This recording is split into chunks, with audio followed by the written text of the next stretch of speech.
recorded live in Jacksonville, Florida. This is Trivial Warfare.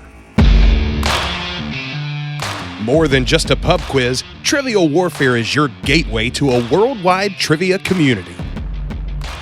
Join your hosts, Jonathan. We just described Ric Flair as Neanderthal Man and Planet of the Apes. Chris. Yo, we going down to Sesame Street.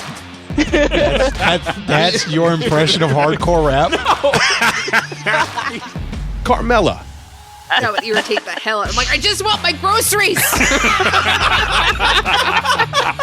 My ice cream is melting. Ben.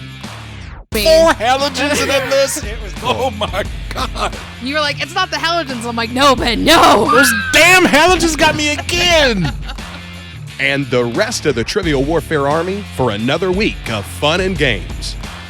Now here's your host, Jonathan Oakes. Hello and welcome back to another episode of Trivial Warfare. We are the podcast that takes the pub quiz out of the pub and brings it home to you. My name is Jonathan, and I am here today with Erin Barkley. Hello, Erin. Hello, Jonathan. Hello. I am here with Zahkia Mendoza. Hello, Zahkia. Hello. I am thrilled to be here with you guys. I have to confess something, though. Our numbering for these episodes is completely out of whack. I have lost the plot. I've recorded something that I thought was 434 about 4 different times. I just recorded something and called it 435 the whole time and found out that it's going to be 437. I think that the next episode that we haven't recorded yet is 438, and so I'm crossing my fingers that this is 438, but I'm not sure. So that is my life and challenge right now. I'm sure that was interesting to everybody. For what it's worth, y'all, that explains why the numbering is terrible. But you know what's not terrible is our guests today. First up in the guest chair, Mr. Marcus Plaisance. Hello, Marcus. Hey, Jonathan. How's it going? It is great to see you, my friend. Great to see you. I'm going to see you in person in about 3 weeks here, too, coming down to Jacksonville. That's the plan. Very excited. And Mr. Will Krasnoff is with us today. Hello, Will. Hello, Jonathan. Hello, everyone. Hello, it is good to see you. Now, I want to get to know both of you a little bit better. So, Marcus, we'll start with you. Tell everybody where you're from, what you do, and something fun about yourself. I'm Marcus Plaisance. I'm from Prairieville, Louisiana. I am an appellate attorney, and something interesting about myself, I really like Legos. I've liked Legos probably my whole life, and I've really gotten into the Lego architecture kits recently. They're a little bit more challenging. There's way more steps, and at the end of it, it's something that you get to look at that you may want to leave constructed and put up on a shelf or on the corner of your desk. It's just nice to see that finished product.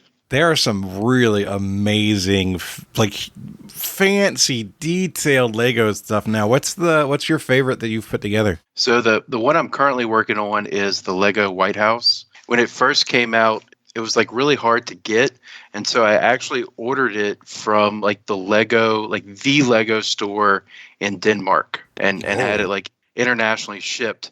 I'm pretty sure it's authentic, so it's the one I like the most right now.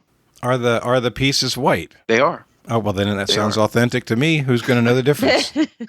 It's a White House. You're fine. How many pieces is that for that one? I want to say it's probably, and somebody will definitely correct me if I'm wrong, maybe around 1,600 or so. It's the White House and the East and West Wing, and so there's a lot of little parts on the little trees and the landscaping. Right. So it's not one of those 40,000 piece ones. No, I don't have the patience for that.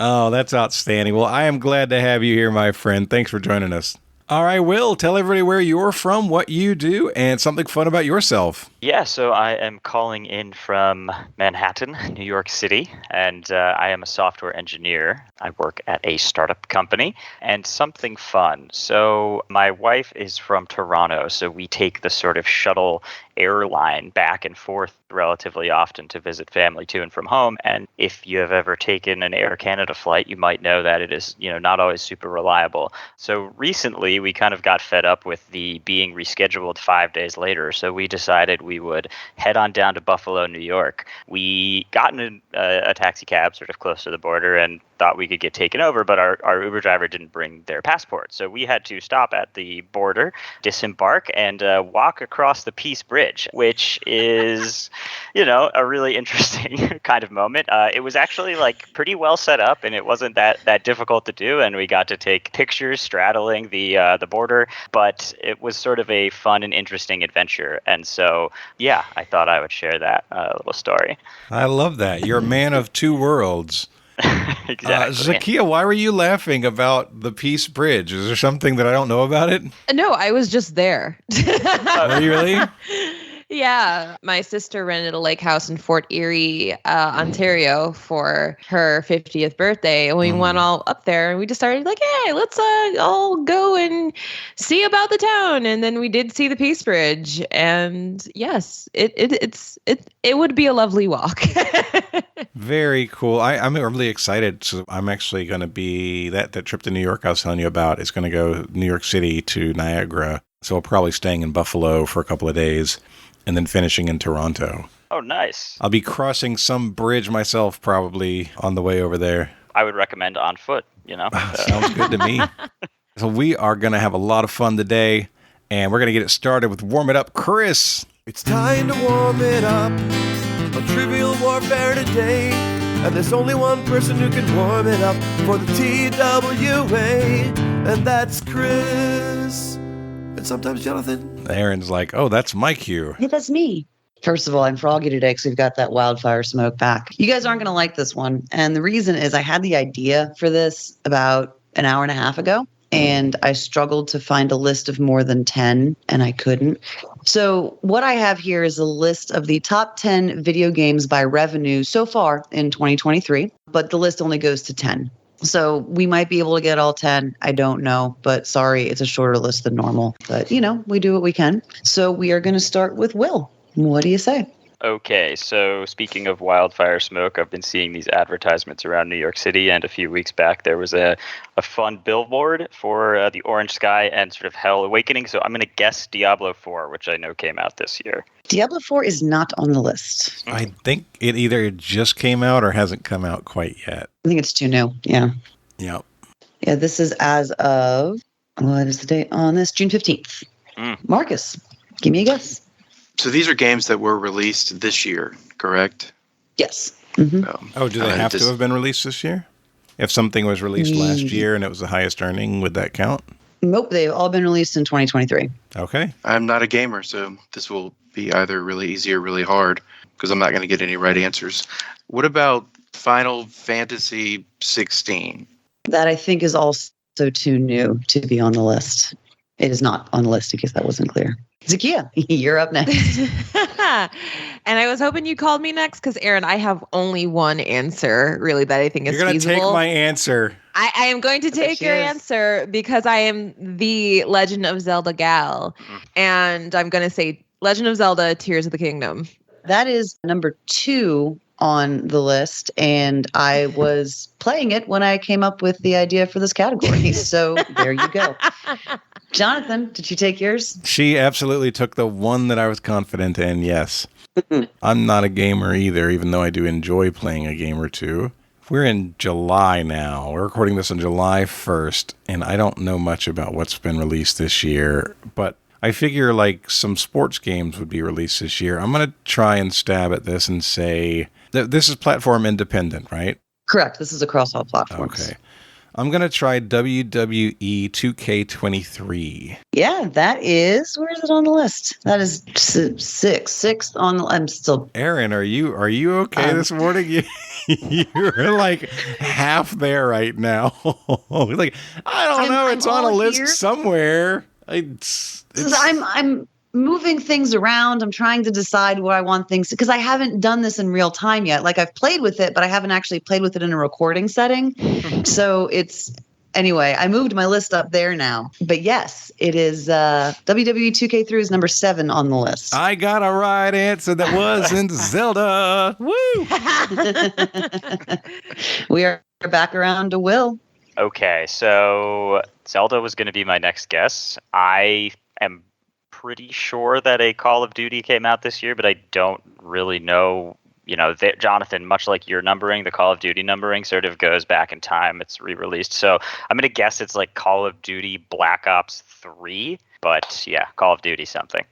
So none of those words appear on this list. So if it is a Call of Duty, it's just the subtitle, and I don't know. Okay.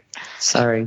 Marcus. Going with the theme that this is 2023 and numbering is difficult for video games, I'm going to say Madden 2023. Also not on the list. I can start giving hints after this round if we like. Zahkia? Yeah. So I am going to stick with the theme of games that Zahkia knows. And that's like 3 of them. And one of the games that she follows, I know, is getting a reboot like either this year. And Ed Boon, the creator of this game, does not like expand the list beyond 11. When it gets to 11 games, he starts over at 1. And I don't think this is on the list, but I know it's coming out. So shout out to Mortal Kombat 1.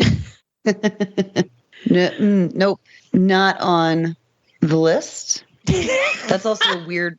It's a weird numbering convention. Yeah, he always starts over. He just doesn't like the number 11 weird. for some reason. Jonathan. I'm going to stick with sportsy stuff and guess MLB The Show 23. MLB The Show 23 is number 6 on the list. Hell yeah. The thing about sports is they don't put numbers behind, they put years behind, so it's easier to get the number. Yep. That was my next guess, so go ahead. Sorry. Will, we are back to you. Yeah, so Jonathan, MLB, right? So I know that the sports games tend to come out like before the season start, right? So Madden usually comes out in August. And so I was thinking like what sports seasons start at the beginning of the year?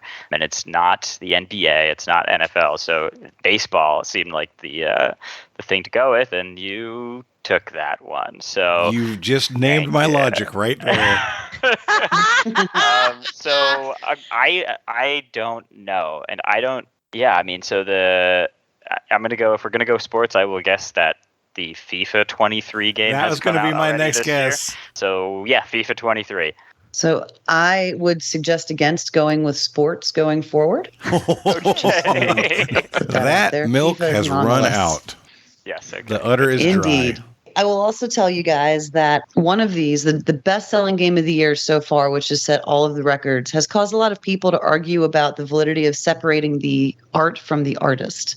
If that helps, let's find out. Marcus, that's a no. That's a no. That gives me, that gives me an idea, but I don't want to go in that direction because I might be wrong. I'm going to hope that the Mario movie caused a resurgence and there was some game release that I'm just not aware of. And I'm going to say Mario Kart things.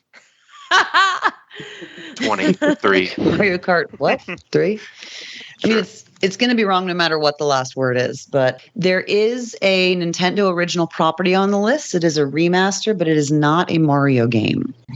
Zahkia? I'm going to walk straight into your art from the Artist Lion's Den and make up a game and say Dance Central Michael Jackson. Oh. Clever. It's not a thing, but I like it. Yeah, why not? Jonathan, would you like to make up a game? I am going to give you the first 2 words of a game and hope that that's good enough to get me the credit for it. I'm going to hit your art from the artist clue and guess this is Harry Potter something. Oh, yes. Like there's like a massively multiplayer Harry Potter game. I don't know the name of it, but I know that it's probably the one that you're talking about. Yeah, it is. And I don't know who said it, but it is Hogwarts Legacy is the game. Is that an MMO? I didn't know that. I thought it was just I don't know for sure, but I thought it was. Maybe it's not. Okay. I don't know what the multiplayer situation is, but it's certainly like an RPG style game. Yeah, I played that game. I can't believe I. Oh man, I can't believe I forgot about that. that doesn't bode well for that we can game. Go around. I mean, it's like one of, I think, the best-selling games ever of all time. So they're doing okay. We've got 4 of the 10. We can go around one more time and see what happens. So 2 of them are part of franchises. One of them is a video game franchise. The other is a much broader franchise. Will, does that trigger anything for you? Fast and the Furious X, the video game. How about that? Hey. No, but I like it. I'd play it for sure. Marcus? So I think the movie or the video game that you're talking about that was remastered, that was a Nintendo original property. I'm hoping it was because of the movie that came out and say Tetris. Nope. Right track. I forgot that was a movie. I didn't even know that movie came out. That seemed like a weird premise for It's one. on Apple Plus. It's really good. Yeah, I want to see it. Okay. Really? Yeah, Taron Egerton. All right. Cool. Zahkia? So I'm also going to take a stab at the Nintendo remaster. If it's Nintendo property, is something they care about. It could be a Zelda game, but I think I am going to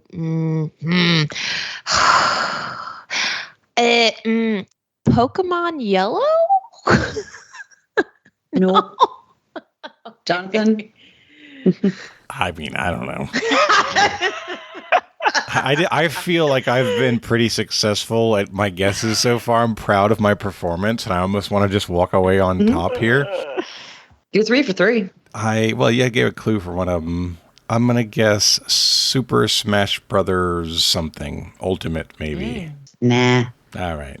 If I told you it was the first playable female character, where does that take you? Tomb Raider. No.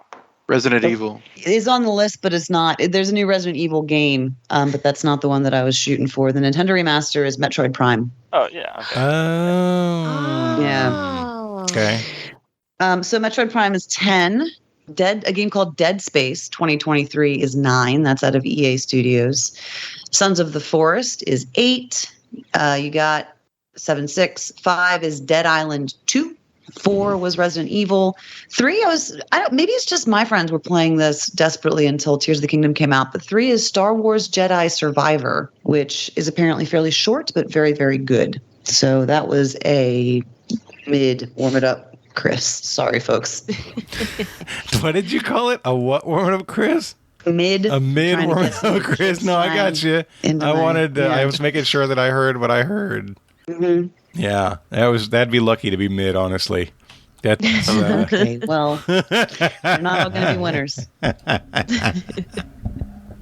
right, guys. This is episode 438. I think, maybe not. We're going to find out together. If you have any question about what number episode this is, look at the show title because it'll be correct there.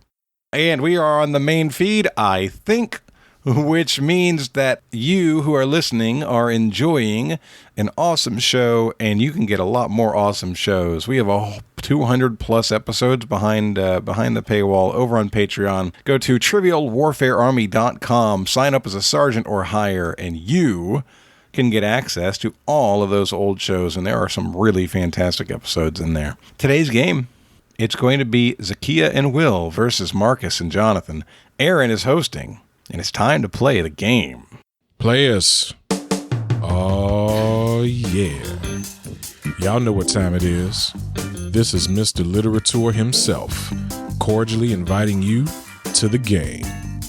This is 6 rounds of trivia goodness. 3 questions per round. Every right answer gets you 10 points. In the middle, we'll take a pause for the cause and ask a midpoint question worth up to 20 juicy points. After round 6, you can wager any or all those points you've been building up and take a shot at the final round. It's a series of theme-based questions we call the Gauntlet. It's just that easy, baby. But this game ain't gonna play itself, players. Let's get it on. Round 1, as always. These are current events-ish. Maybe Jonathan studied this time. We'll see. Nope. No. Number 1, your category is television. Televisiones. In 2006, he replaced Dick Clark. In 2017, he replaced Regis Philbin. And in 2024, he will replace Pat Sajak. Who is he? Oh we can my lock in. goodness. We got the all aboard. So I butchered the spelling of this guy's name in the chat, but I don't know how this man plans on hosting Wheel of Fortune since he seems like he does everything in Hollywood. It is Ryan Seacrest. And if Vanna leaves the show, they better get what's his name? The other American Idol guy, Brian Dunkelman. Him. Why? Don't you think that Dunkelman is looking at Ryan Seacrest right now and being like, that could have been me, but I left to try and be a comedian and it didn't work out? No, I'm sure that he does, but why would that give him the reason to be hired to replace Vanna White? I don't know. Like, well, Vanna, like, she's got this whole contract negotiation thing. She's like hired a lawyer apparently. Oh, so, wow. You know a lot about this. Yes, it's current events. Oh, my. So if Vanna bounces and there's whisperings that she might, then yeah, get Dunkelman. Yeah.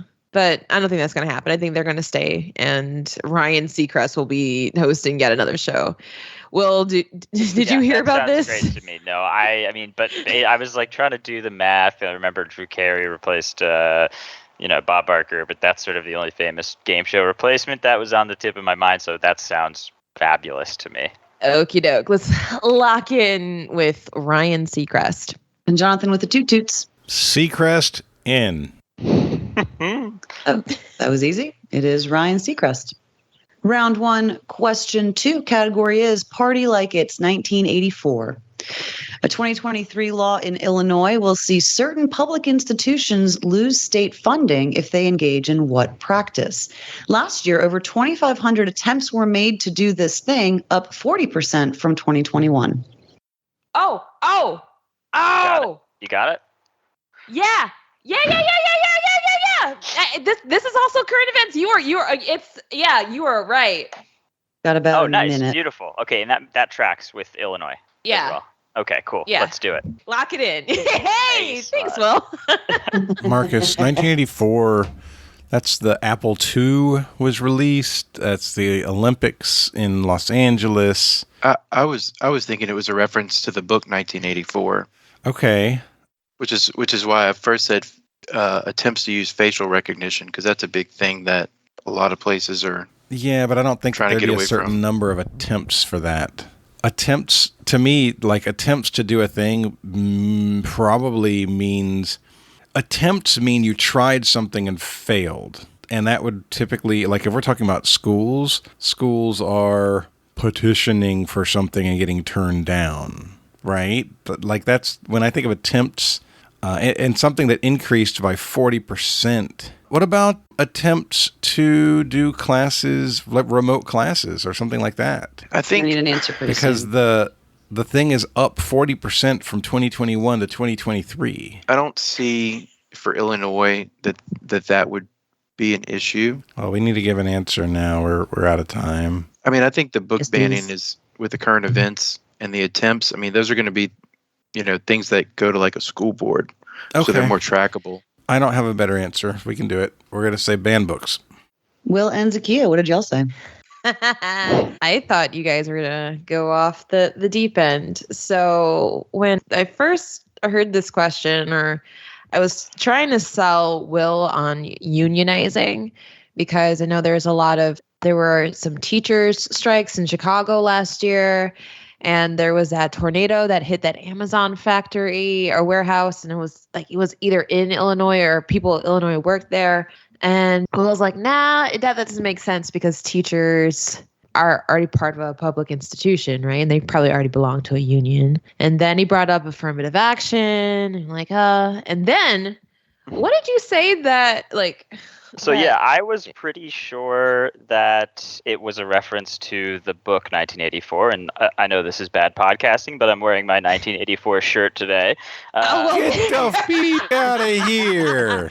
And so I was sort of like, knowledge, how would we be moving in that direction? And I was like, something about books. And Zahkia, you said, oh, I got it. It's book banning. And that just, I think, it sort of immediately clicked for us, right? Like we've been there's been a lot in the news about people trying to ban certain books. So it tracks that it would be up, 40%. And I think given sort of the Illinois' political climate, it feels like something book banning also tracks for a law that would get passed in Illinois. So great poll, Zahkia. That's what we went with, book banning. I remember my governor neighbor, Pritzker, announcing that they were going to ban book bans in Illinois. So, yeah, book banning. Right. I haven't had a chance to read any of the opinions in the affirmative action ruling that came down 2 days ago as we're recording this. So it is book banning. Nice job. Marcus, you saved us, brother. I tried to pull us away from your first instinct the whole 5 minutes, and you were on it from minute one. Well, I thought I was worried about 1984 being the reference instead of Fahrenheit 451, but I just couldn't think of what else it would be that would be tracked. Yeah, that's great. Yeah, it's book banning and not book burning, and I figured with a Fahrenheit reference would have taken people, and then I would have had to do the whole do I give it to them kind of thing. So I just made it easier. Great. Round 1, question 3. Category is what's in a name? Giving residents of Fayetteville, North Carolina something to boast about, what Army base, the largest by population with 238,600 residents, was renamed Fort Liberty in June of 2023? I think I have thunder on this one. Yeah. Oh, no. Do you have les meow meows?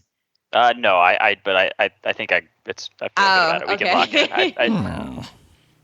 Yeah. I will say I agree with you. And if, sorry, you keep getting accents and tildes. I've got my French keyboard on my phone, and it's making things weird lately. But I agree with you. I think it's right for all the reasons mentioned. And if I get this wrong, Tim from my OQL team will kill me. So, but I'm good to lock in your answer if you feel good about it. Yeah, I feel good. So, Marcus, you're thinking Fort Lejeune or Fort Bragg? Yeah, it's the second one I said because it's something to boast about. Boast, brag, Fort Bragg. Oh, clever.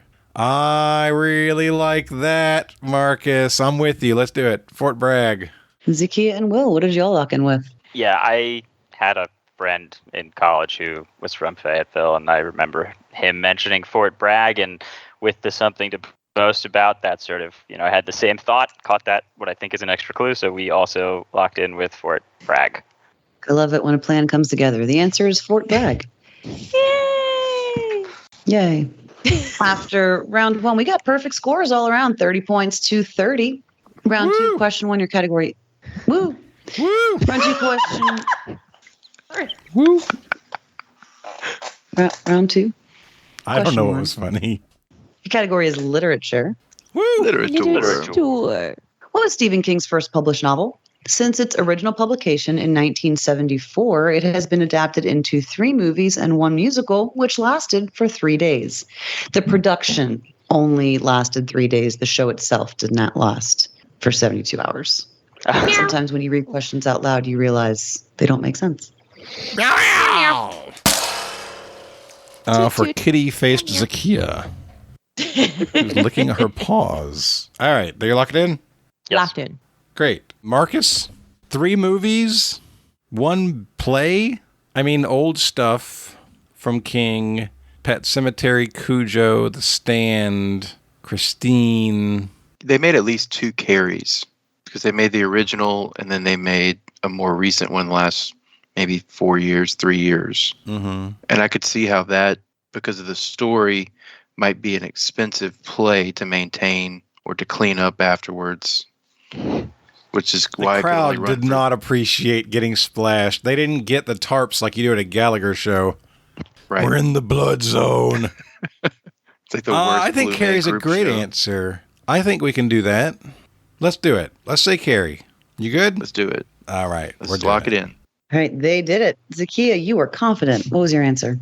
I read this book in high school, and I also just watched a little YouTube documentary about the musical. And they were talking about make reference to like Greece. So the creators, the producers of the play went to Greece and like, oh, we're going to study like Greek tragedies. And they're like, no. We mean Greece, like the musical, like Greece is the word. So things got a little carried away because the answer is indeed Carrie. Nice. Yeah, the issue with the musical was less the production costs and more the fact that it was a very, very bad musical. I did it in 2015 and it was an awful experience. I think it was Marcus said the movie came out about 4 or 5 years ago. It actually came out in 2013 and the previous one came out in 2002, but it is Carrie. There's also The Rage Carrie 2, the sequel. Yes, there is, which I have not seen and don't plan to. Never see it. It's terrible. For some reason, I have Frankie Valli in my head. I think it's because of the Grease thing. I'm like, Carrie, baby. Round two, question 2. Round 2. Finishing my lyric. They could have called it High School Music Kill. Oh, no.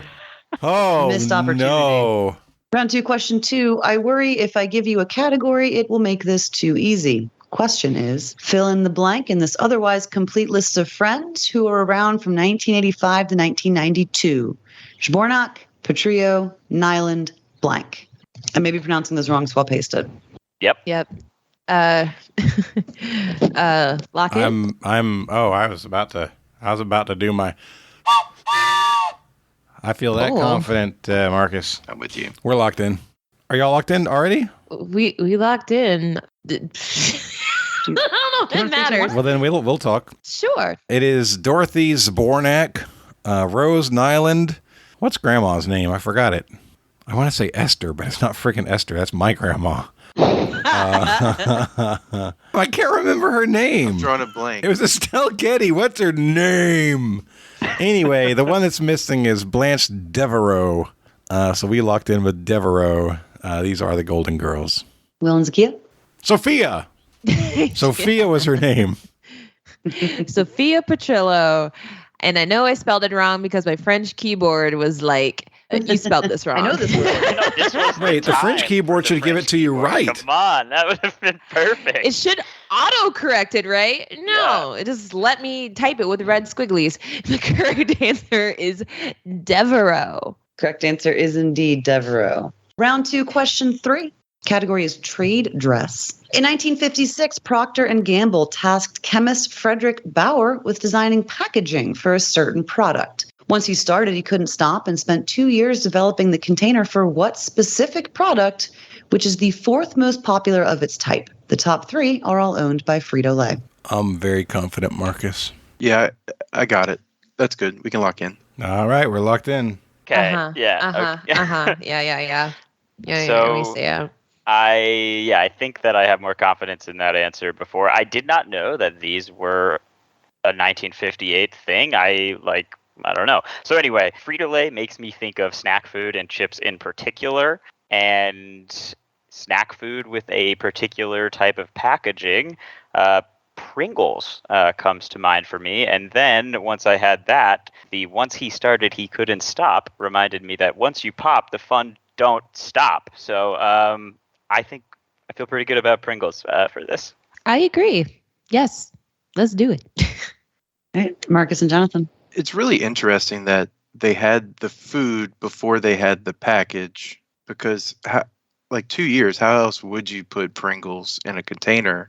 I mean, what do you think they're going to do, though? You think they're going to build a package and say, okay, somebody make a chip for this package? Yeah, like Toblerone. They had extra triangular boxes. Is that how that happened? I'm not saying you should Google it, but no, that's probably not how that happened. Yeah, when you were reading the question, I heard he couldn't stop, and I'm like, well, that's Pringles. I don't need to hear anything else. I heard once you pop, he can't stop in my mind, and said Pringles without a doubt. On the one hand, it's super satisfying when y'all pick up on my hints and stuff. On the other hand, we're going to have to start getting some wrong in the next couple rounds, or I'm going to feel like I'm giving you all softballs. The answer is Pringles. We would have missed some if Marcus wasn't so smart. He saved me from some missed answers. He did. After 2 rounds, 2 perfect scores, 62-60.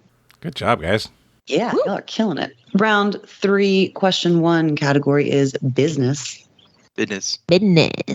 In 2016, Real Housewife Sonia Morgan opened a restaurant based on and named for her brand of Prosecco.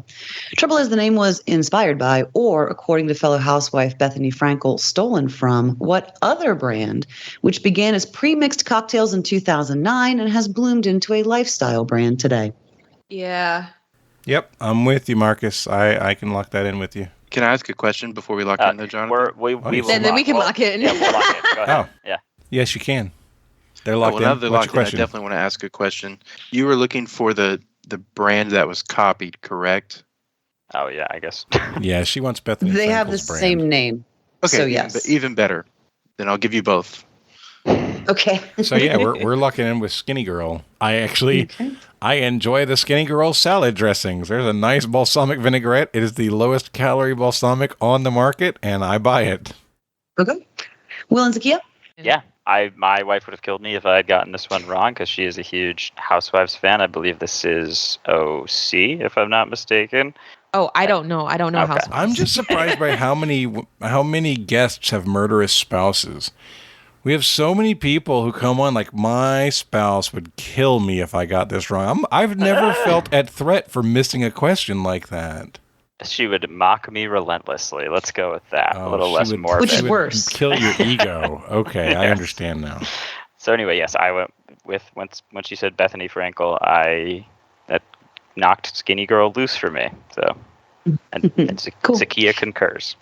I concur. I don't know Housewives, but I know Bethany Frankel and Skinny Girl. So, yeah. This one was super interesting because when I asked it live, there was definitely an age cutoff. Like I could tell who was too young to drink in 2009 and 10 because they didn't know this or didn't know it right away. But yeah, the answer is Skinny Girl is trademark infringement, but make it fat shaming too. It's great. Round 3, question 2, category is that guy. In 1973, the Nobel Committee awarded the Peace Prize to 2 men. One was Lee Duc-Tho, who declined it on the grounds that peace had not yet been established. And the other was What Man, who did not decline it, but whose inclusion in the award may have caused 2 members of the committee to resign. I'm pretty sure about this too. Yeah. Cool. Yeah. All right. Let's lock it in. Stop Lock. being so smart. Thanks, Marcus. Marcus, your chat is amazing. Marcus is summarizing the question for me. 1973, Nobel words. That's the summary. Just words. Words. Lee Duc-Tho sounds like a Asian name, possibly Cambodian. It's not Korean. Maybe Vietnamese? There you go. I always say that wrong. Probably not Viennese. No, I agree with that. Declined on the grounds that peace had not been established. This is, actually, this is probably going to be the war in Vietnam in 1973, which was not over yet. Maybe a leader of North Vietnam? Because that would also give people a reason to resign. If it's like, what are we doing here? I can't think of a North Vietnamese leader. Wasn't this also around the time of Pol Pot in Cambodia? I'm going to shake my head. You're Yes. not nodding yes, but you're not sure. I'm not. Yeah, I'm not sure. I mean, I don't think that the timeline is wrong for Vietnam, but I can't think of like a name at all. So that Right. because I can't and you can't, that also leads me to think that it may not be that. It may be. I don't know. Maybe it's a different part of the world. Maybe Lee Duc-Tho was just for that side, but also another guy like who was after Stalin but before Khrushchev. 73 is around the Cuban Missile Crisis period, right? No, that's 63. No, that's Sorry. 60. Sorry. Yeah, that's okay. No, I think the. What about Castro? Like people could have seen Castro around that time as a champion because he overthrew something that they didn't like. No, Castro was already in power before then. I'm okay with Pol Pot. I don't think it would be Castro. All right.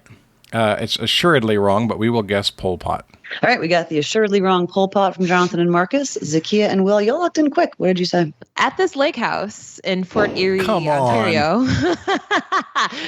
my mom asked me to write some trivia questions for my sister since she was born in 1973, but told them don't make them too hard.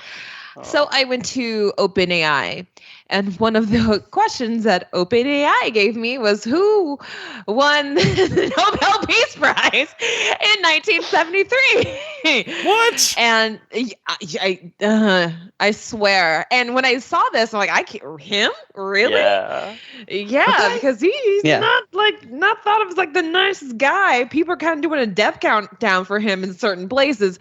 The answer is old Methuselah himself, Henry Kissinger.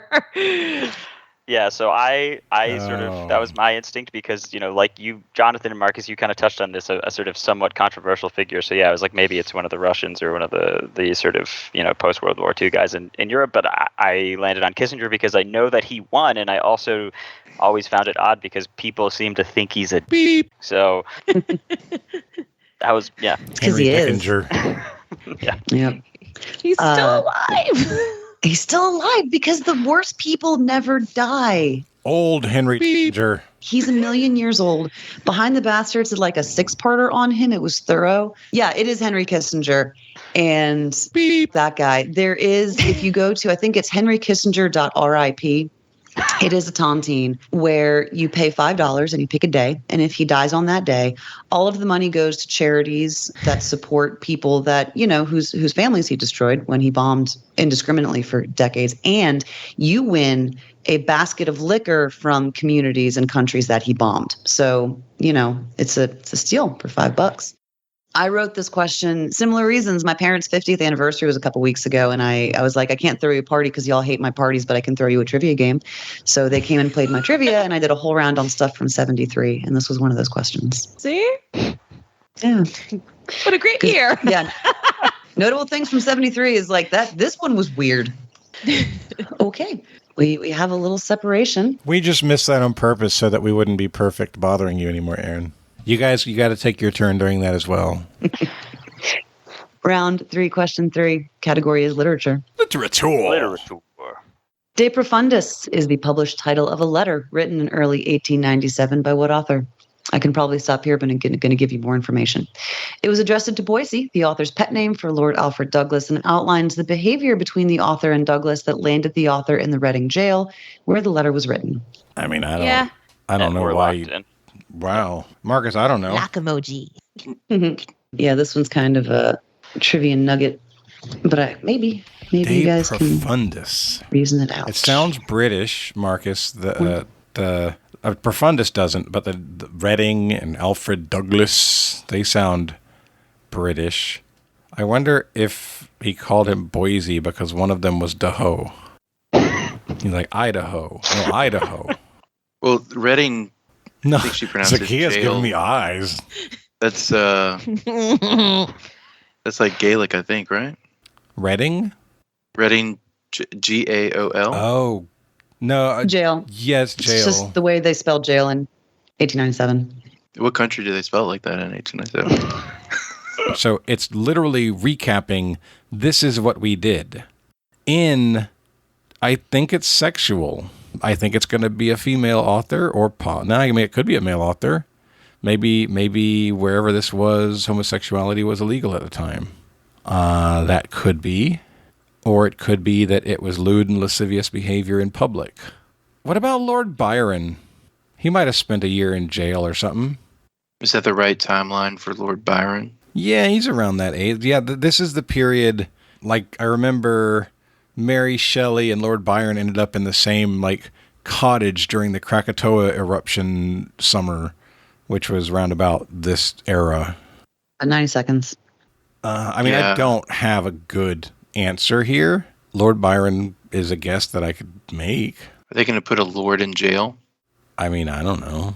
Well, if it was behavior between them, Lord Alfred Douglas was not put in jail, theoretically, from the way the question is worded.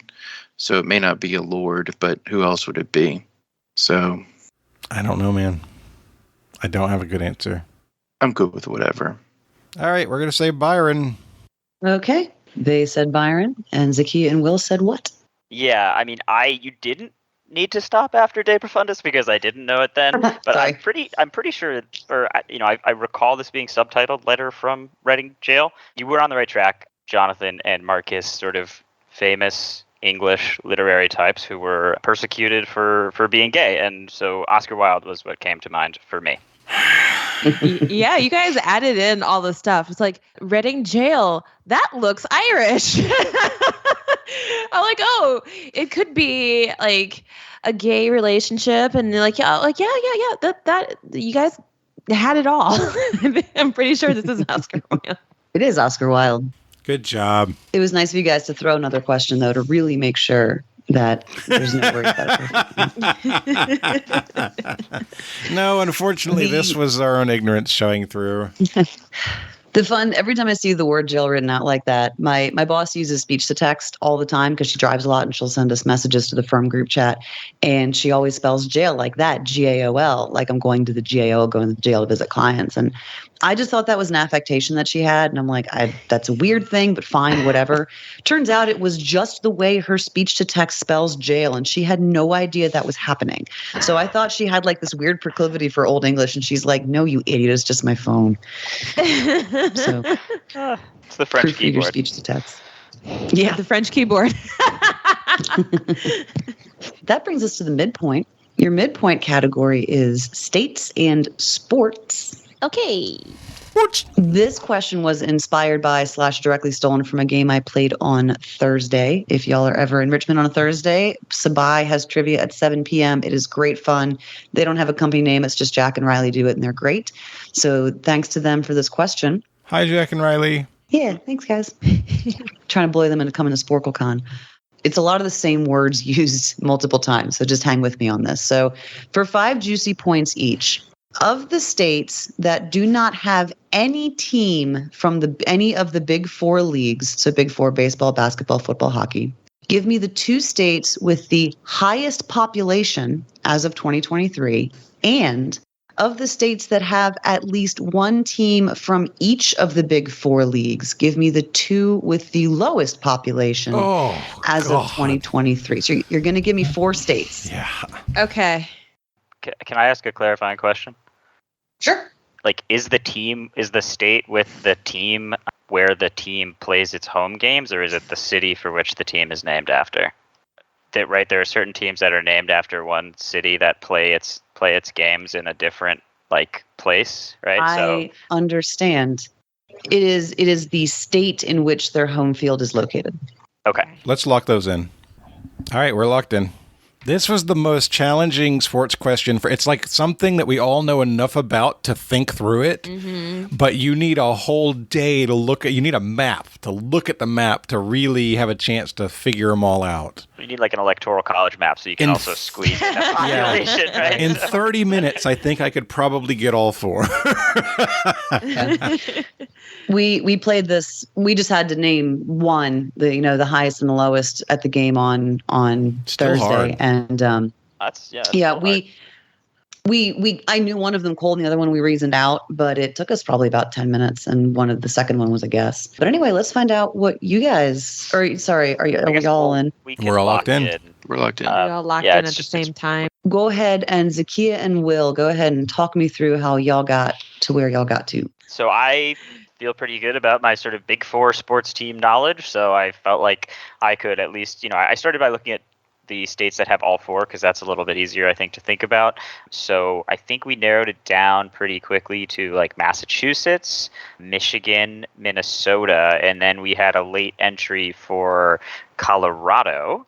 And then we kind of just debated like what the relative populations of all these states that are in a distant place are. So You didn't consider Georgia for that one.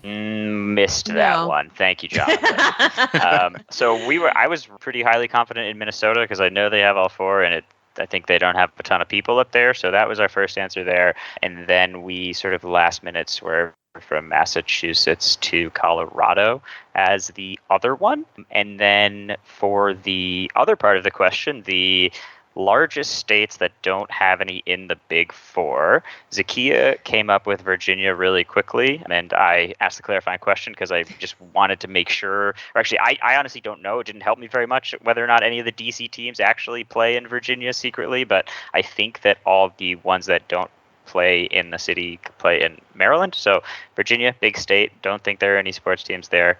And then we were sort of just debating about a bunch of other random small states without big cities. So Zahkia said Kentucky has a decent chunk of population, and I'm pretty sure they don't have any Big Four sports teams. So we went with Virginia and Kentucky. It's amazing how similar and yet different our conversations were. Frankly, if I had confidence that the Capitals and Wizards played in Maryland, then I would have pushed for Maryland as a low population, all four sports team state. The only reason we didn't go Maryland is we're not sure where those stadiums are. I thought that they probably played downtown. It's probably one arena, right? And that's what I'm worried about. Yeah. Yeah, so in going in the same order that you went in, the lowest population with all four teams, we did the same exact thing. And towards the end, both Minnesota and Denver, Colorado came up. And it's like, there we go. You know what? Those Denver, Colorado is mostly mountains. There can't be that many people living there. And Minnesota also, it's like, you're not living on the water. So 10,000 lakes.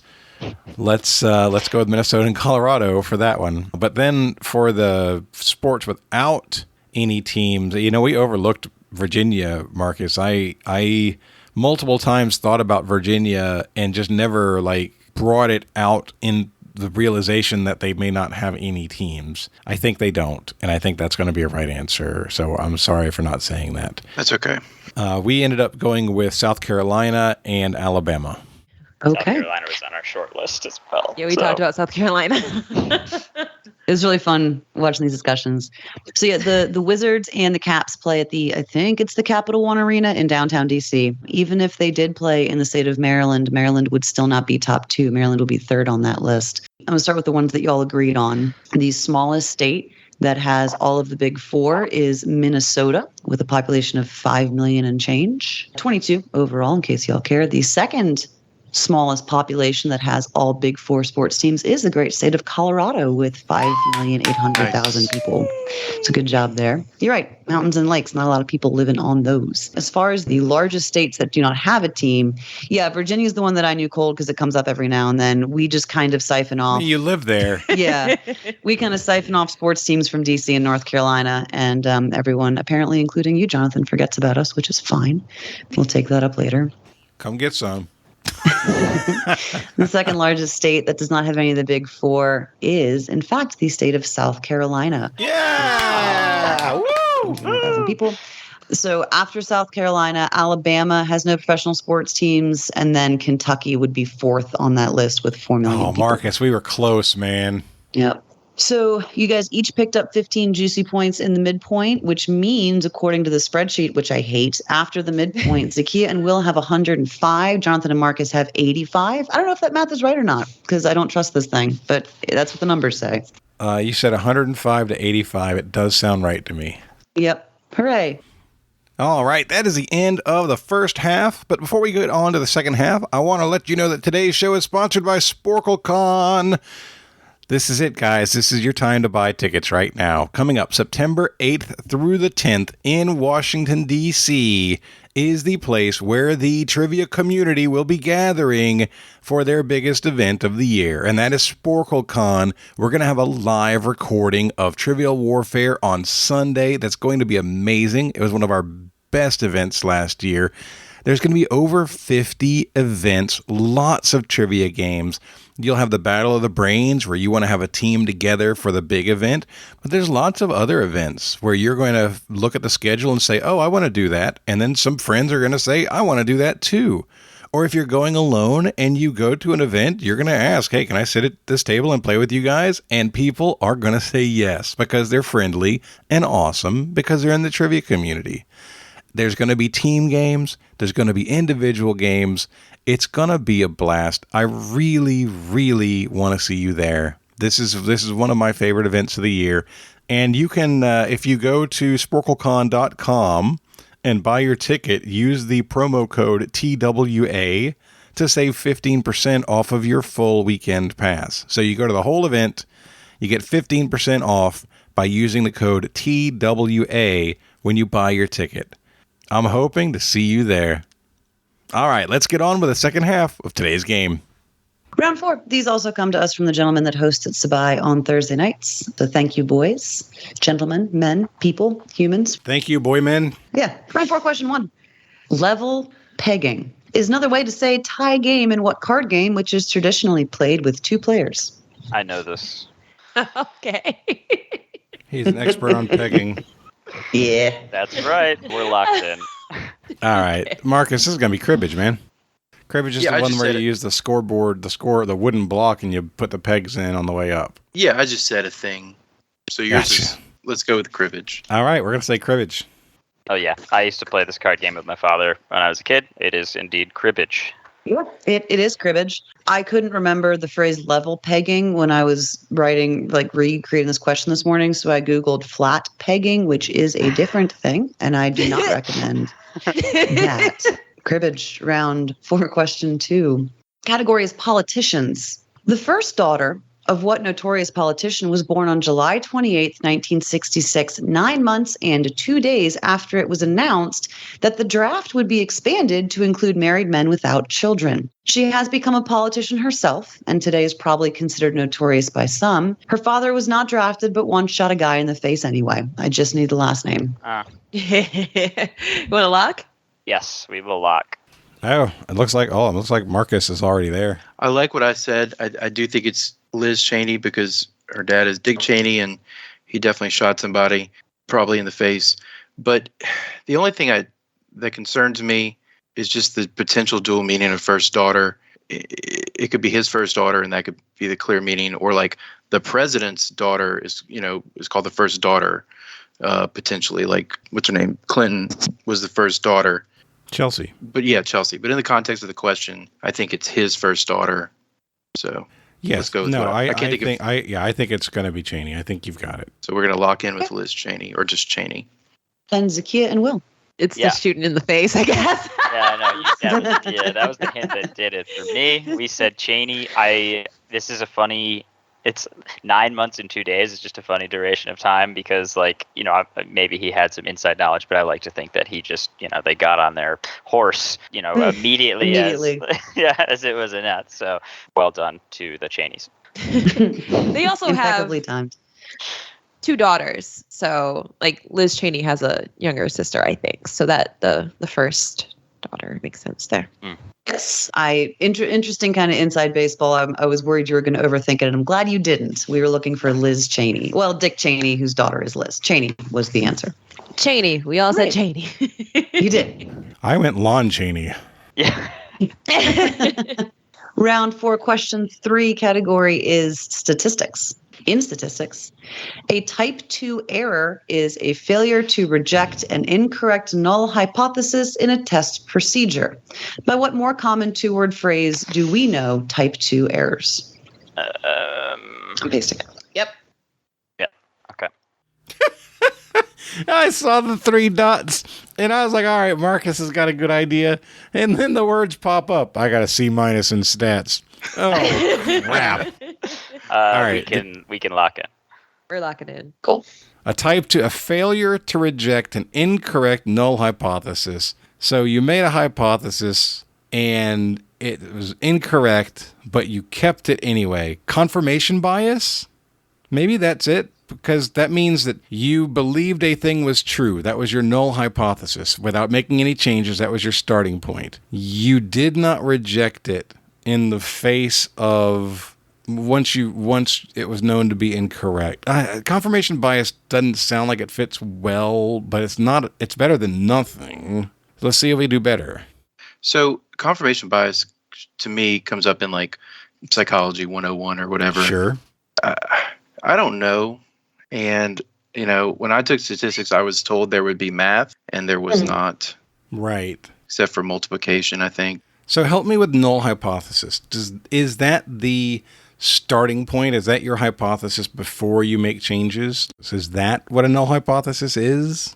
If I didn't know that the word statistics was in the question, I wouldn't even link this question to statistics.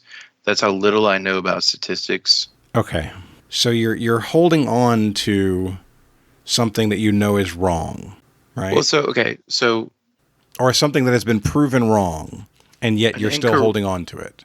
So we don't know what a null hypothesis is. Is it like a hypothesis that has been rejected because of? Is that what you're saying? No, it's the rejection part is happening earlier in the question. 10 minutes left. Well, you have the null hypothesis. Because it's incorrect null hypothesis. But you're failing to reject it. Right. So an incorrect null hypothesis means that the hypothesis is wrong, but you failed to reject it. You found out it was wrong. You know it's wrong. You're failing to get rid of it. So you're holding on to a thing that's wrong. Can you think of two words that make that fit that? I mean, you say confirmation bias. I'm good with that. I'm not going to come up with anything better. All right. I don't like it, but it is the best thing I've thought of, so we can go with that. We'll say confirmation bias. Okie dokie. Will and Zahkia, y'all have been having like a, was that the right answer, second guessing discussion in your chat. And I'm sitting here like, I know the answer to this question, and now I'm not so sure I understand it. So go ahead and tell us what you said. Yeah, so I mean, I don't do statistics for my job, but I have done a fair bit of statistics in my education. There are two types of errors, as type 1 and type 2 primarily, and typically these are false positives and false negatives. So we locked in very quickly with a false positive. I think that's sort of on the tip of the brain, but we are sort of debating whether or not that's correct. But basically, right, the null hypothesis when you're doing a statistical test is essentially the thing that you are testing. So you, Jonathan, like you said, the representative mean for the population of that we're testing is X. And then you look at the data. Point. Yeah, you look at the data and you determine whether or not with a sort of the data that you have pulled that this hypothesis is correct or not. So I think where I'm landing is that if a null hypothesis is incorrect, but you fail to reject it, you are saying it is positive, but falsely. So hopefully good. False positive is the answer. False positive that we locked in with. we think it's false positive, but I'm worried that it's false negative just because of what you just said. If it's a failure to reject and incorrect, that's two negatives. That equals a positive, but it wouldn't be a false positive if it actually was positive. It would be a false negative. Well, let's find out. Because it would show up as negative. So, yeah. But we locked it with false positive. So the null hypothesis as stated by Wikipedia is the claim that no relationship exists between the two things. So that's sort of the starting point. A type 1 error is a mistaken rejection of a true null hypothesis, such as convicting an innocent person. That would be a false positive. A type 2 error rejects a null that is false, which makes it a false negative. So, but it's a failure to reject a null that is false, though. So the failure to do that, is that still a false negative? Well, but the null is a negative, right? The null is you're stating positively that there is no relation. Okay. I got you. That is confusing. Yep. So there you go. Yeah, kind of hinged on you just knowing what a type 2 was, and the rest of it was just tying your brain in knots. So sorry. After 4 rounds and a couple headaches, Zahkia and Will have 125. Jonathan and Marcus have 105. Is that true? That is correct. Okay, cool. That seems like it. Because y'all were at 85 after the midpoint. You got 2 right that round. There you go. All right, cool. Yep. They also got right, so no change in the separation. Round 5, question 1. Burgers, but make it music. Burger was a track on the deluxe edition of the 2011 rap album Goblin by what person who makes content?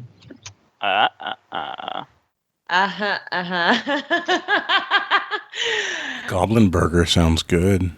You want to lock in with that? Yeah. Yes, we are locked in.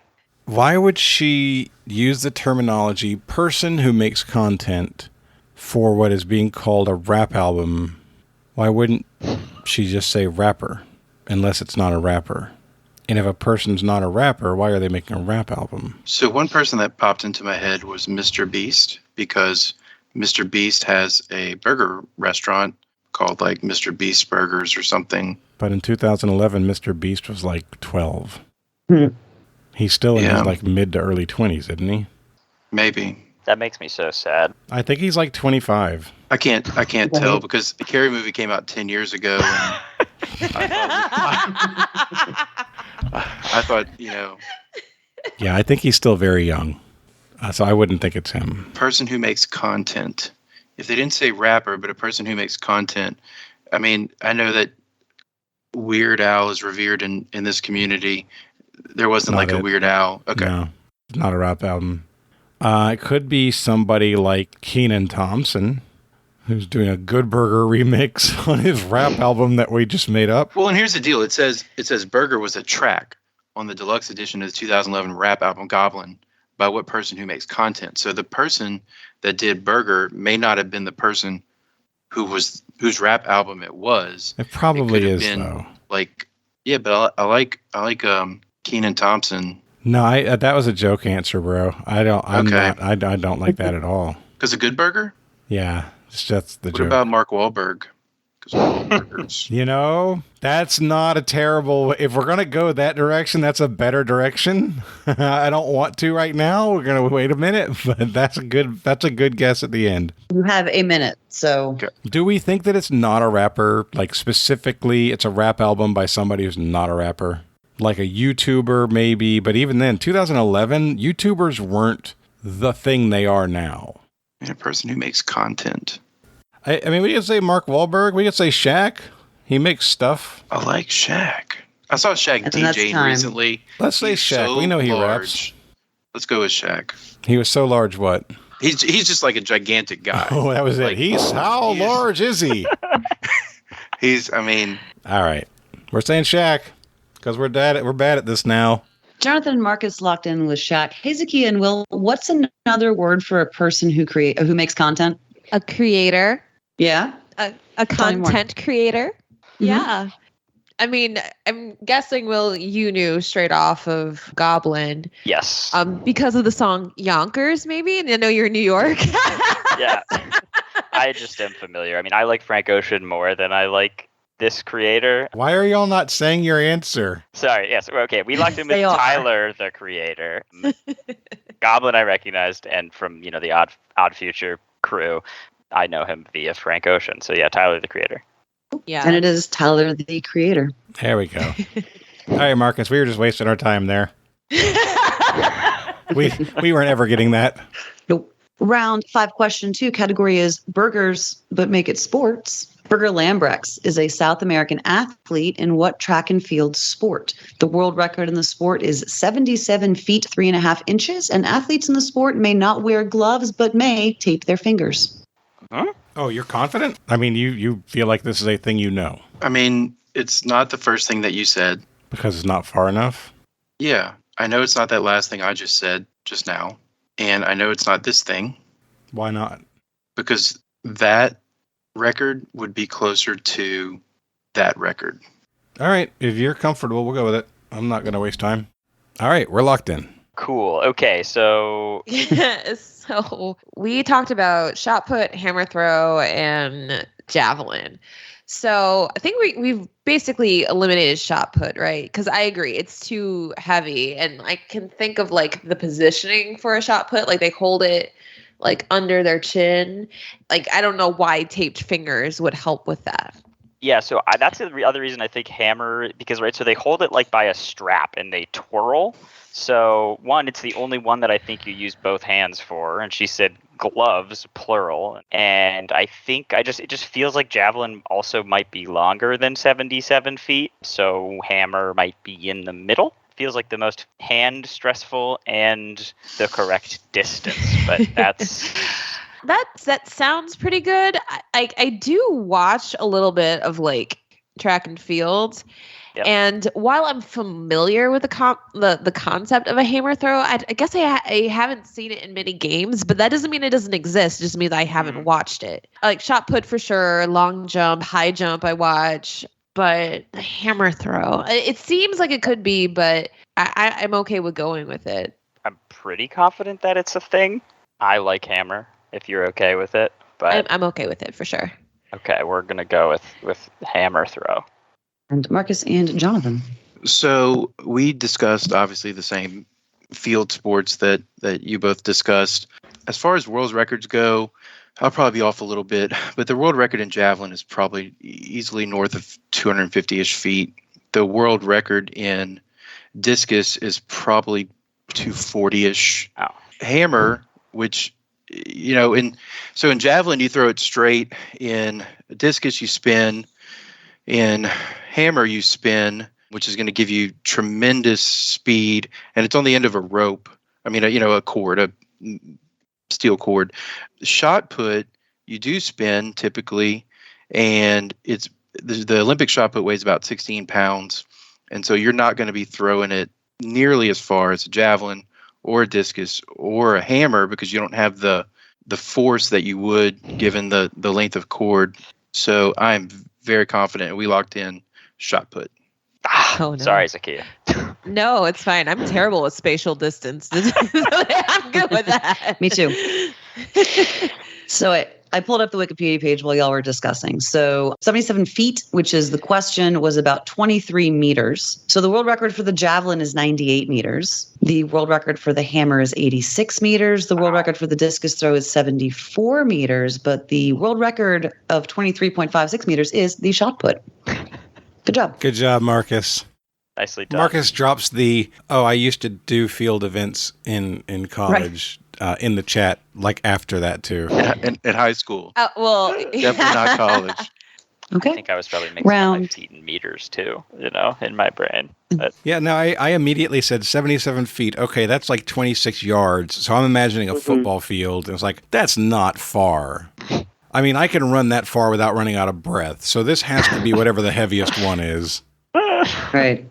When I asked this question live, someone said high jump, and I'm like, yo, what do you think high jumpers do? Good job, well, without the Spidey. tape thing, I was like, could it be triple jump, right? Because that felt like potentially reasonable, but Triple jump's insane. The distance those people get with that goofy looking takeoff blows my mind every time I see it. It's just flailing. All right. Round 5, question 3. If you're a thinker, you might know the piece known as the Burgers of Calais is by what French artist? Your category is burgers, but make it art. We're locked in, yeah? yes. All right, Marcus, I think the clue is thinker, because otherwise why do you have it in the question? And thinker was done by the artist Rodin. He's mostly a sculptor, but he was also a painter, I believe, so I think Rodin should be our answer. I like it. Let's lock it in. All right. I was hoping I typed it again to you because I was hoping my French keyboard would do I the with thing. the accent. Yeah, but no. Alas, It no. did nothing. We had the same answer. Yeah. Rodin. Okay. It is a sculpture. It is a bunch of dudes standing around, and it is by Auguste Rodin. Well, that's even better. Yep. Yay. After round 5, Zahkia and Will have won 45. Jonathan and Marcus have won 25. You guys both picked up 20 points. Y'all need to miss more points than you've been missing so far. All right. Thank you. Get on that. If we can make that happen, round 6, question 1, reality crossovers. What NASCAR driver is himself a reality star with his NFL cheerleader girlfriend? He took over for Tony Stewart as the driver for the number 3 car for Chevy Camaro and won the NASCAR Nationwide Series Championship in 2013 without winning a single race. I remember that. Well, I don't remember the answer, but I remember that piece of trivia being a thing. It's been multiple years since I paid attention to what was happening in NASCAR. I haven't paid any attention in 5 years to any sports that are not like my teams. So I'm just trying to pull up stuff that I might have seen on a sports show 10 years ago. But if your years are like my years, 5 years ago is 10 years ago. Well, I mean, the part I'm focused on is really the took over for Tony Stewart. I think that one of the guys I've named here might be that guy. And I think I would go with the first one that I named if I'm left to my own devices. We will lock in with our probably incorrect answer so y'all can talk it out. Great. All right. So you know how your gut just throws names at you sometimes when you're looking for an answer? The name that came up for me with who took over for Tony Stewart was Matt Kenseth. I don't know. It's right. The other name, when I think longer, the other name that comes up is Denny Hamlin.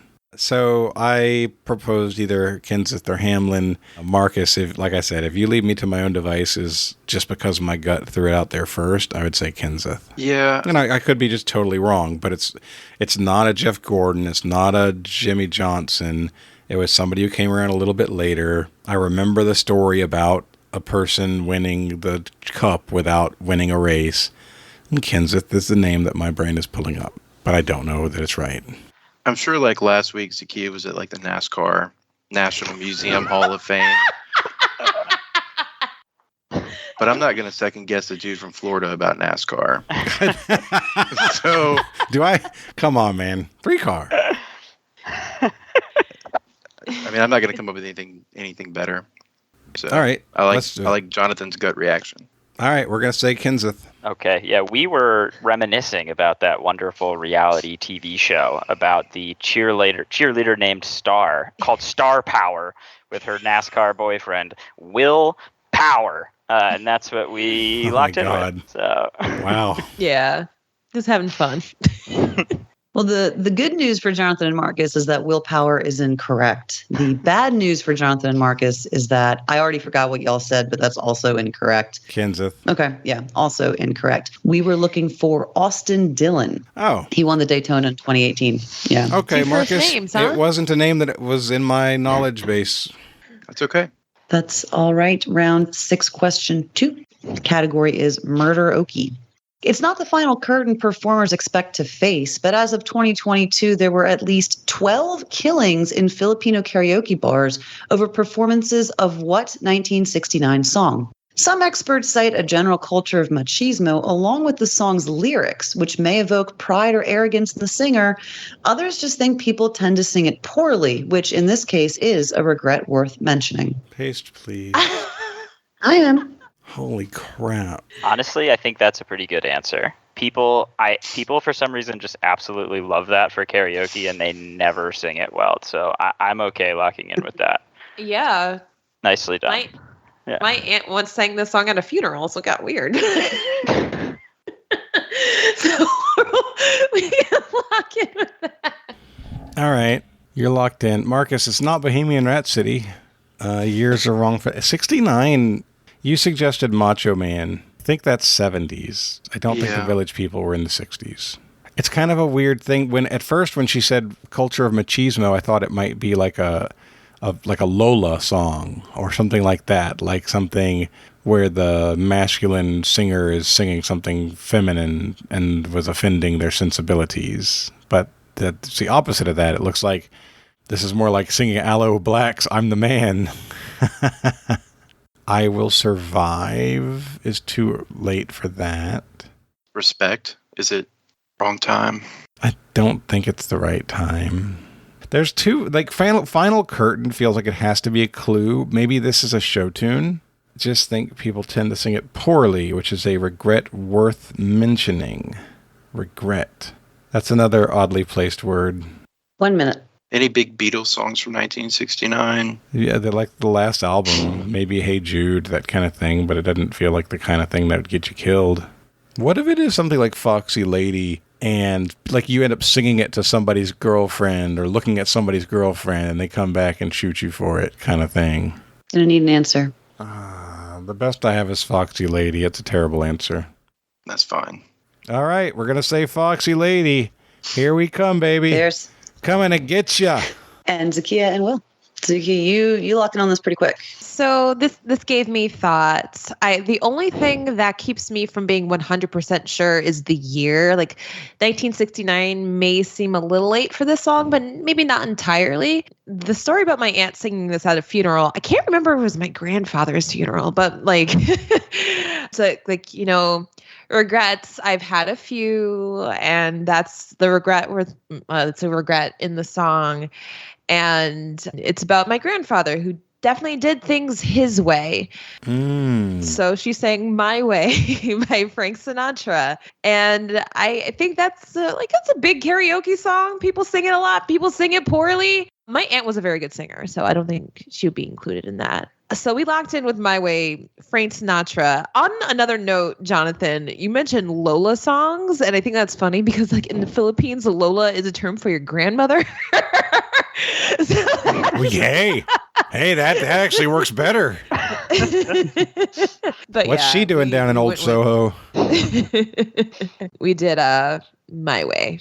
Regrets, I've had a few, but then again, too few to mention. I did what I had to do. I saw it through without exemption. I planned each charted course, each careful step along the byway, and more, much, much more. I did it my way.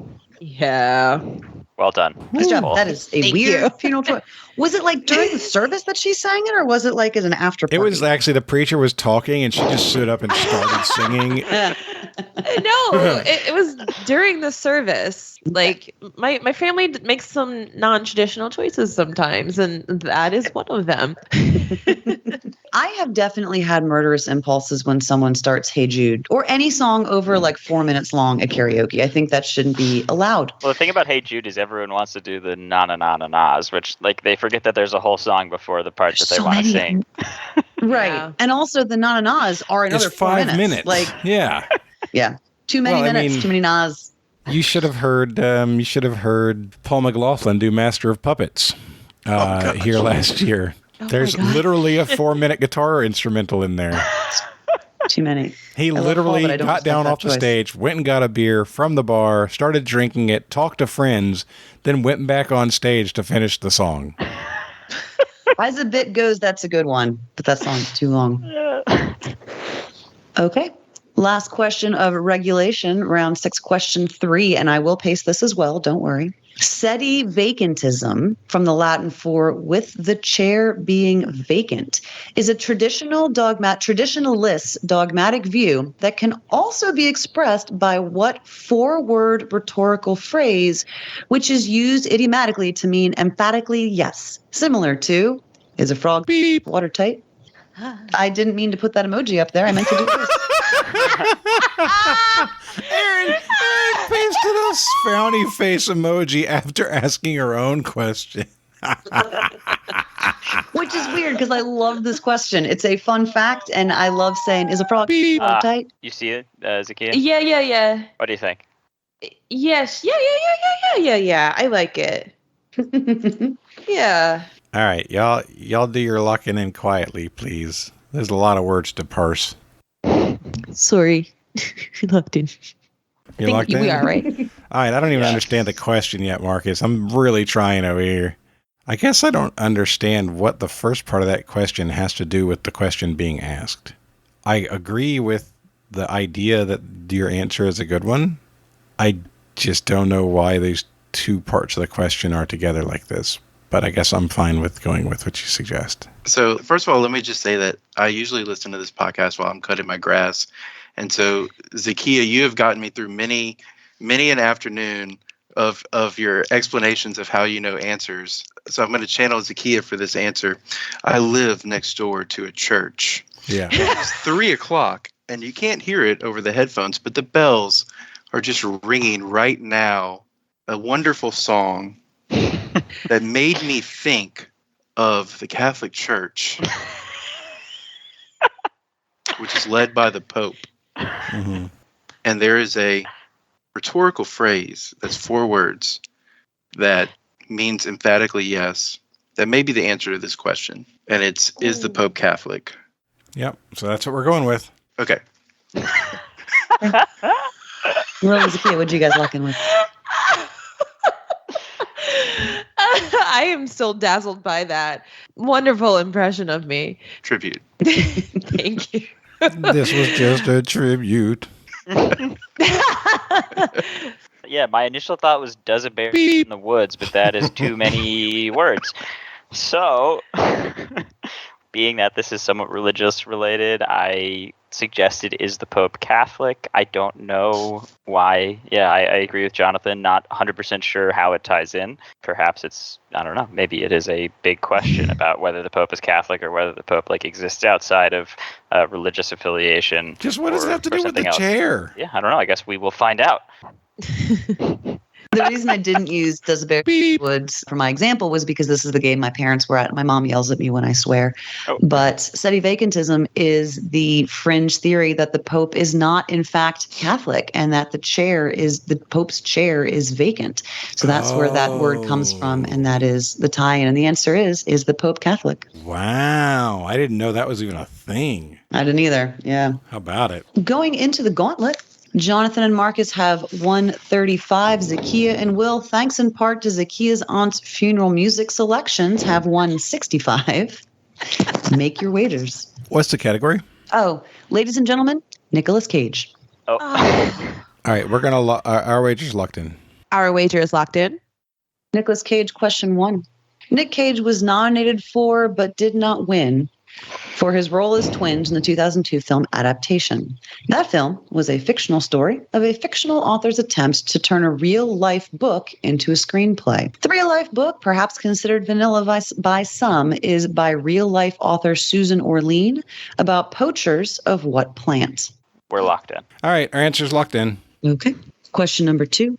Shadow of the Vampire and The Life of David Gale are two of the assorted films to come out of Cage's production company, named for the Roman ruler of the Titans, or perhaps the celestial body named for that ruler, which makes its trek around the sun approximately every 29 years. What is the name of that company? Yeah, we can lock in, Marcus. I'm confident in that. Okay. Our answer is locked in. All right.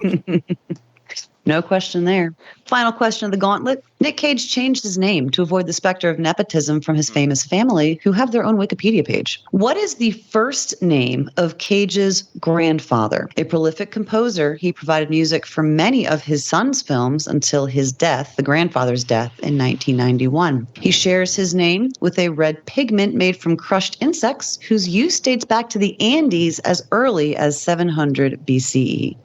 Ah, beautiful. Yeah. You good? Yes, I'm great. Our answer is locked in. We're locked in. Back to the top. Question number 1. Nick Cage was nominated for adaptation, which was about an adaptation of a real-life book by Susan Orlean about poachers of what plant? Zahkia and Will. So I remember watching this movie when I was like a teenager and sort of thinking it was pretty bad, but I wasn't quite ready to get it. But I remember like Nicolas Cage running around like I think the swamps of Florida or the Everglades or something like that, and I'm pretty sure they were chasing after orchids. And Zahkia sort of helped to confirm that assumption.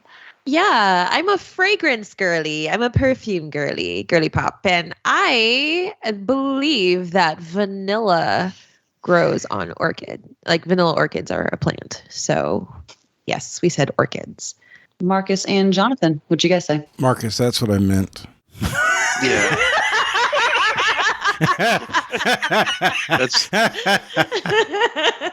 That's the word I was looking for. What Jonathan meant. That's what I was looking for, but the wrong word came out from that search. Yeah, no, that was terrible. We said iris because it is not the word that we were hoping was the answer. Yep, screwed the pooch there. Okay.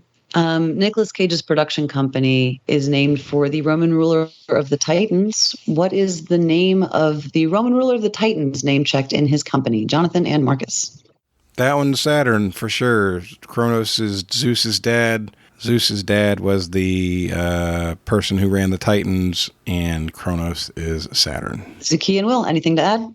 Sure. So we definitely locked in that Cronus is the Greek version. We're trying to remember who the Roman version was. And I know in Greek myth that Cronus is eating his babies. And then I remember there's a Goya painting of Saturn eating his children, and it is crazy looking. Cool painting, yeah. So with the help of Francisco Goya, we got to Saturn. And question 3, what was Nicolas Cage's grandfather's name? Jonathan and Marcus, start with you. Yeah, we came to the realization that Cage is Coppola, which means he's Italian. Francis Ford's dad, we weren't sure what the name was, but we were pretty sure that the red pigment from the bugs was Carmine, which is a great Italian name, so we said Carmine. And Zahkia and Will. Very similar. I knew Carmine is a red pigment, and is a very solid Italian name, Carmine. So yeah. Okay. We're going to start with the ones you all agreed on. Francis Ford Coppola is Nicolas Cage's uncle. Nicolas Cage's grandfather was, in fact, Carmine Coppola. Yay. The Roman ruler of the Titans and the subject of the Goya painting is Saturn. And the plant from which it is the plant we get vanilla from. You guys picked up on that. And it's funny because Iris was famously in this 1998 blockbuster City of Angels, which starred Nicolas Cage. But it is not the right answer. The correct answer was orchids. So it doesn't come down to wagers, but just for the record, Zahkia and Will, what did y'all wager? 116. And Marcus and Jonathan, where did y'all land? We wagered 75. And Marcus, I'm sorry for saying Iris. I could not get there, but you did such a good job by picking up the vanilla clue, and I feel so bad that we couldn't capitalize on it. It's okay. Irises smell lovely. Like They vanilla. They smell like If it makes you feel better, and it may not, even if you had gotten that question correct, they still would have won just by a little bit less. Final score, 281-60, but this was a darn close game, and y'all killed it. Good job, everybody. All right. Good game. job. Before we go, we like to give everybody a chance to shout outs and promote causes that they care about. Will, you're on the winning team, so we're going to start with you. Thanks, Jonathan. So a dear friend of mine and the officiant for my wedding is a writer in Hollywood. So I would like to just remind everyone that the Writers Guild of America is currently on strike. As a lover of television, remember the last writer's strike, and it was terrible. And, for all the people that work so hard to bring us things that bring pleasure to our lives, I would say go out and support them any way you can. If there are pickets in your city, bring them food. You can buy sort of WGA merch, whatever, help out the writers and hopefully get the strike done and get everyone back working. All right, very good. Marcus, you're next.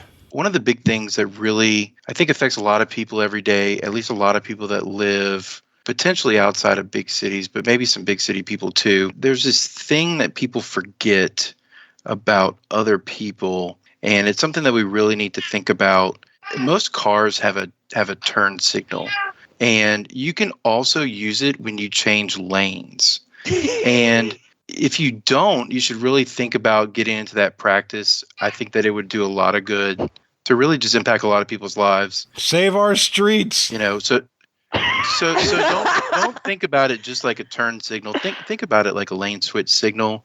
And once you've used it and you're done changing lanes, or you're done turning, it has an off position also. So if you need it, turn it on. If you don't need it, let's conserve the energy and turn it off. There we go. Well said.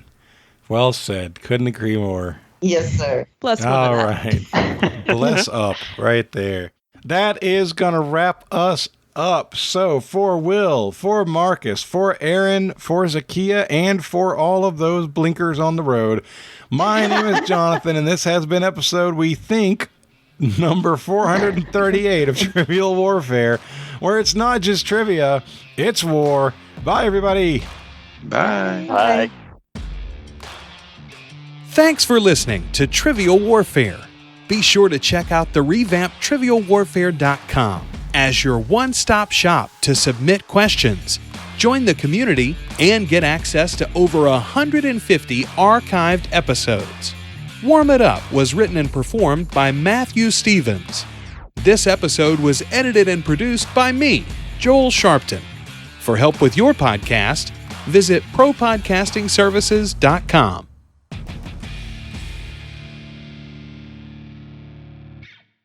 I hate the spreadsheet so much, by the way. That's the other reason I'm struggling. I've managed to break it again.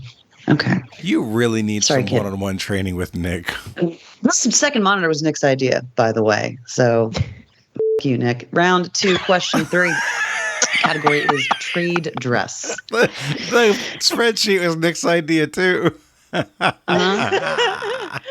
Yeah, everything bad in my life is either Nick, my HOA, or my doctor's office. Wow. I'm Wait, what, with you're all going to of them. give your job a pass? Yeah. Oh, yeah. No, my job is one of the least stressful things in my life this week. Oh, wow. Get excited for this one. There is only one U.S. state with 4 syllables in its name that borders 0 other states with exactly 4 syllables. What state is that? I'm going to hold you to a firm 5 minutes for this one. Okay. Okay. Yeah. Yeah. I was trying to make that 5. All right. No, Jonathan. No what? To the very last thing you just said, for one pretty obvious reason. Oh yeah. No, no. I was thinking to the left. Oh, I thought Not you were up and down. No, I was talking about in response to your previous answer. Yeah. Yeah. Okay. No, God.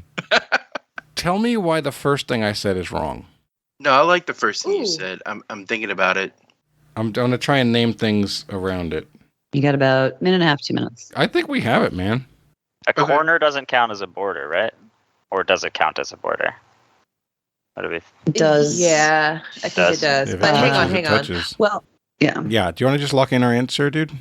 Yeah, I locked. All right, we're locked in. All right, let's talk this out. Okay, so All right. we are on, I guess, California and Oklahoma, right? That's what we're in between right now.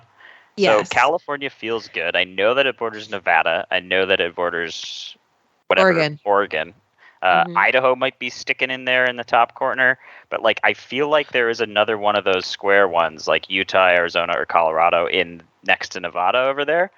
No, and so I don't know. It's Okay. Utah, then Nevada borders Utah and Arizona, and then those are 2 of the 4 corner states. Yeah. So Arizona, Utah, New Mexico, and Colorado, I think, are the 4 corners. I think it's California because I think California just has few borders. I think it really only borders Nevada, Mexico, Mhm. and Oregon. And that feels like too few borders for such a big state. But like, yeah, I mean that's yeah, Nevada's super long. Goes and it Yeah. like I And don't that is- think California. That is time. All right, so Okay. we'll do California. I think that's Okay. I think that works for us. Okay. I think California also borders Arizona, for what it's worth. Well, thank you, Jonathan. But I made sure not to say anything until after time, and you locked. We went with West Virginia. We don't know that we can name something that's 4 around it. Pennsylvania, maybe, but that's 5. Virginia's Ohio, Kentucky. We don't see anything that's 4 around it. Say Pennsylvania again. Pennsylvania. That's 5. No.